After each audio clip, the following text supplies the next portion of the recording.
Born to ride Donald Trump. Awesome. So what is that? That's best president of the United States. All right, that's Donald Trump with his mugshot, right? It says never surrender. Never surrender. Okay, that is a picture of him surrendering to Georgia authorities, though, right? Sure. He's the best president of America. Okay, but that literally is a picture of him surrendering, right? Yes. Okay. Yep. It sure says never surrender? That's right. And that's from when he surrendered and got his mugshot taken? Yes, it is. Okay, thanks for letting me know. Ultra extreme MAGA. What is ultra extreme MAGA? It means never leaving the house without a red MAGA hat. 8 years going. I change the hat every 2 months. I never leave the house without a MAGA hat. Why? Because he's an American hero and he's perfectly innocent. Guy's done nothing wrong. What does ultra extreme MAGA mean? MAGA 24/7. We're not GOP. We're not Republicans. We're definitely not Democrats. Nowadays, you're either an American or a Democrat, but there's no way to be both. So, is that an important part of your identity? This is America's identity. This is America's new identity, Ultra MAGA. So tell me about the shirt here. So this says Colt 45 with a C, as The in the other Colt. You know, so and 45 is his number, obviously. Right. So it's a cult, like you're a member of a cult? Exactly. In a way, yeah. Like Theoretically, Trump he's where it's at. If you could pick a cult leader, it would be Donald Trump? Yes. Oh, sorry. Yes. Someone who knows a thing or two about the Trump cult is veteran sportscaster Bob Costas, who, despite the criticisms we have of him, has been a consistent voice raising the alarm on legacy media outlets about the real danger Trump and his base pose to the rest of us. You come at this from a position of not wanting to see Trump get elected. You should state that at the outset. True?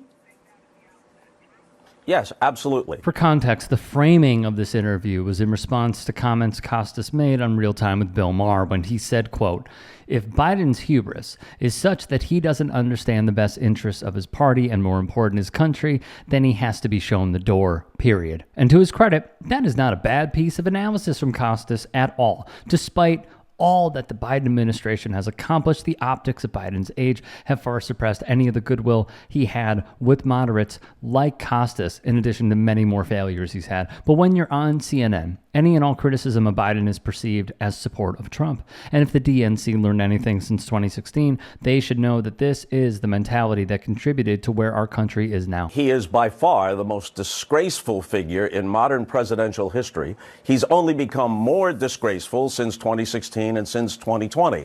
He is a bubbling cauldron of loathsome traits, and it's only those who are actually suffering from Trump derangement syndrome, which is the way they and Fox News and all the rest of MAGA media try to brush aside all the legitimate criticisms of Trump. You have to be in the throes of some sort of toxic delusion, in a toxic cult, to believe that Donald Trump has ever been, in any sense, emotionally, psychologically, intellectually, or ethically fit to be president of the United States. But his supporters are locked in on that. This came from the guy Smirkonish, slyly accused of taking support away from Biden by criticizing him and saying, well, we can all see. But this is exactly what we should expect from our legacy news media. Speaking of, I know Bob Costas. I know how bright he is. Best sport. By the time he was 34, he was the best sportscaster in the country, doing all the biggest events ever. I know that's exactly how he feels.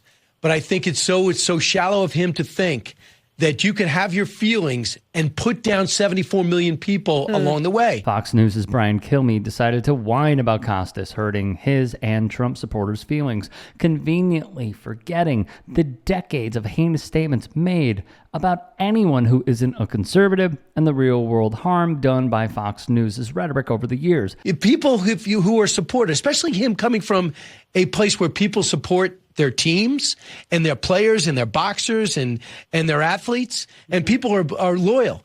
There are people loyal to him for reasons they should be respected for and analyzed. Because but once everybody again, should be respected. Right. Like, I mean, Democrats want their voters to be respected. Can you imagine if a Republican candidate called them all deplorable? Well, Harris, we don't have to imagine that, because the biggest platform for the Republican Party is being as big of a blank as possible to anyone on the other side of the aisle, something Costas discussed just last year. This is not a question of being conservative or being Republican. This is lunacy. They've descended into madness. where people whose only objective is their next appearance on Fox News hold congressional seats and have sway within the party. And they all live in fear of Trump. It's a cult. It's not a principle. It's not a philosophy. It's no longer a party so much as it is a cult. Some of them are just bat bleep crazy, you know, the Marjorie Taylor Greens of the world, but others are just so spineless and cowardly and so in fear of what turning on Trump and even acknowledging this madness would cause, that they bite their tongues or they say things that they should know better. They don't really believe it. If there are any stories we missed, if there are any that you would like to submit, get at me and follow me on Twitter, Instagram, TikTok. DMs are open for your story submissions. And also, if you can, please do support the network. Go to tyt.com/join. Thank you so much. Have a great day.